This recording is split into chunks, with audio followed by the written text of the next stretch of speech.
हरियाणा की 10 लोकसभा सीटों में इस बार जो सीट सबसे ज़्यादा फोकस पर रहेगी, जो सीट सबसे ज़्यादा हॉट रहेगी, वो करनाल सीट रहेगी। पूर्व सीएम मनोहर लाल खट्टर के करनाल सीट पर चुनाव लड़ने के चलते ये सीट हॉट सीट बन गई है और इस सीट को लेकर तमाम निगाहें अभी से जम गई हैं।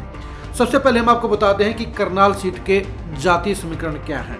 करनाल सीट पर लगभग 20 लाख वोटर हैं। इन 20 लाख वोटरों में से लगभग 54% जनरल कैटेगरी के हैं, लगभग 25% बीसी कैटेगरी के हैं और 4,31,000 के तौर पर यानी 22% एससी वोटर हैं। जहाँ तक जातीय आंकड़े की बात है तो सबसे ज़्यादा वोटर पंजाबी यानी खत्री बिरादरी के हैं, जिनके वोटों की संख्या 2,35,000 के आसपास है। दूसरे नंबर पर जाट वोटर हैं, जिनकी संख्या 2,25,000 के आसपास है। तीसरे नंबर पर चमार वोटर हैं, जिनकी संख्या 1,70,000 के आसपास है। चौथे नंबर पर ब्राह्मण वोटर हैं, जिनकी संख्या भी 1,70,000 के आसपास है। पाँचवें नंबर पर वाल्मीकि वोटर हैं, जिनकी संख्या 1,30,000 के आसपास है। छठे नंबर पर रोड मतदाता हैं, जिनकी संख्या 1,20,000 के आसपास है।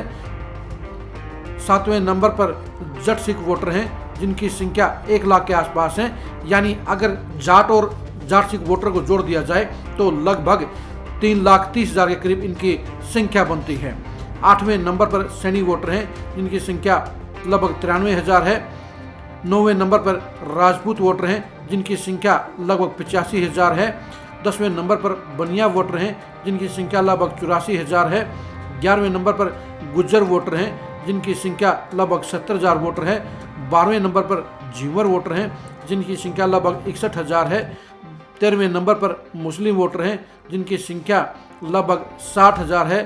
14वें नंबर पर कुम्हार वोटर हैं, जिनकी संख्या लगभग 39,000 है। 15वें नंबर पर ओड वोटर हैं, जिनकी संख्या लगभग 35,000 है। इनमें ओड वोटरों में लगभग 80% राजपूत ओड हैं, यानी राजपूतों और ओड राजपूतों को जोड़ दिया जाए तो इनकी संख्या भी लगभग 1,30,000 बनती है। 16वें नंबर पर कंबोज वोटर हैं, जिनकी संख्या लगभग 32,000 है। 17वें नंबर पर गडरिया वोटर हैं, जिनकी संख्या लगभग 29,000 है। 18वें नंबर पर खाती वोटर हैं, जिनकी संख्या 28,000 है। 19वें नंबर पर बैरागी वोटर हैं, जिनकी संख्या लगभग 25,000 वोटर है। 20वें नंबर पर सुनार वोटर हैं, जिनकी संख्या लगभग 22,000 है। 21वें नंबर पर लोहार वोटर हैं, जिनकी संख्या 21,000 के आसपास है। 22वें नंबर पर धानक वोटर हैं, जिनकी संख्या 19,000 के आसपास है। 23वें नंबर पर सांसी वोटर हैं, जिनकी वोटर संख्या 18,000 के आसपास है। 24वें नंबर पर नाई वोटर हैं, जिनकी संख्या 14,000 है। 25वें नंबर पे तेली वोटर हैं, जिनकी संख्या 11,000 के आसपास है। इसके बाद के लगभग 2 दर्जन और जातियाँ ऐसी हैं जिनकी संख्या 19 से लेकर लगभग 7,000 तक की है। यानी वोटों का जो आंकड़ा है वो साफ तौर पर बता रहा है कि यहाँ का चुनाव परिणाम इस बार भी काफ़ी रोमांचक होने वाला है, क्योंकि मनोहर लाल खट्टर के इस सीट पर चुनाव लड़ने के चलते इस सीट के समीकरण काफ़ी अलग हो गए हैं। अब सबसे बड़ा सवाल ये है कि क्या 2019 की तरह 2024 में भी बीजेपी यहाँ पर ऐतिहासिक जीत दर्ज करने का काम करेगी? क्या बीजेपी लगातार तीसरी बार जीत की हैट्रिक लगाएगी? क्या मनोहर लाल खट्टर जीत का इतिहास रचने का काम करेंगे?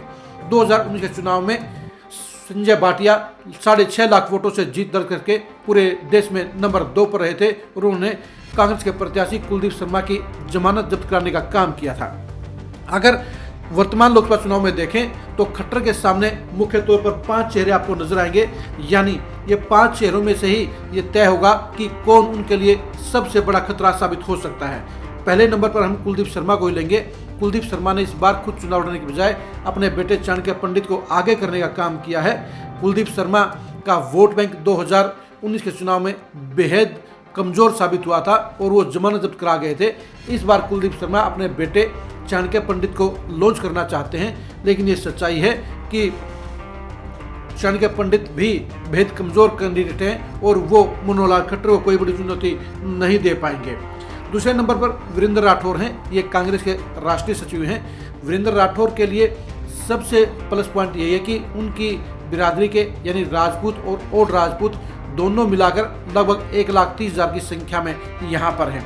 यानी आप सोच लीजिए जो बीजेपी के जो खिलाफत का वोट बैंक है, यानी लगभग 3.25 लाख के आसपास जाट और जाट सिख वोटर और लगभग 1,70,000 के आसपास में चमार वोटर, ये वोट बैंक लगभग 5.5 लाख हो जाता है। उसके साथ में अगर राजपूत और राजपूत वोट भी वीरेंद्र मराठा के प्रत्याशी बनने पर कांग्रेस के लिए लामबंद हो जाते हैं तो ये संख्या लगभग 7 लाख वोटरों की बनती है।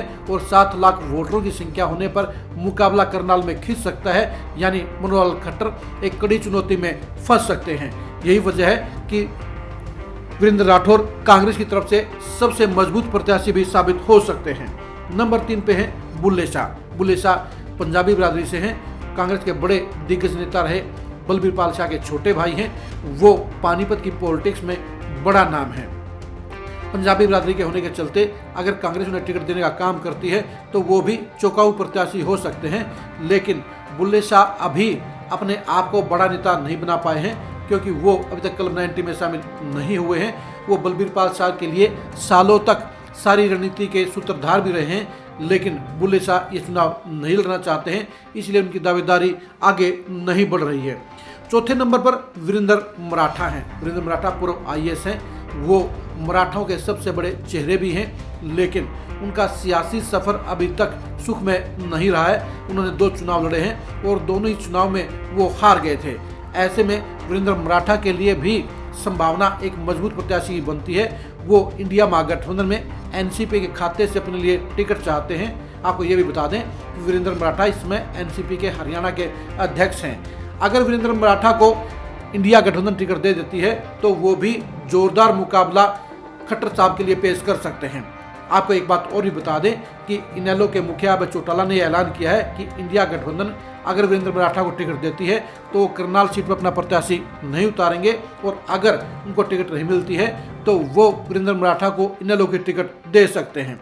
इनेलो की टिकट पे भी अगर विरोधी वोटरों की गोलबंदी हो जाती है तो वीरेंद्र मराठा यहाँ पर खट्टर के लिए बड़ी चुनौती पेश कर सकते हैं।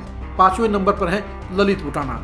चंदा सिंह के बेटे ललित बुटाना का पहले काफ़ी अच्छा नाम हुआ करता था, लेकिन वो अपने नाम का, अपने रसूख का विस्तार करने में नाकाम रहे हैं। वो लोकसभा के एक दमदार प्रत्याशी के तौर पर अपने आप को पेश करने में नाकाम रहे हैं। यही वजह है कि ललित बुटाना भी खट्टर साहब के लिए कोई खतरा पैदा करने में नाकाम रहेंगे। अब देखने की बात यही है कि बीजेपी के सामने कांग्रेस क्या सरेंडर करने वाले प्रत्याशी को टिकट देती है, क्या लड़ने वाले प्रत्याशी को टिकट देती है, या खट्टर साहब को हराने का दमखम रखने वाले प्रत्याशी को चुनावी दंगल में उतारने का काम करती है।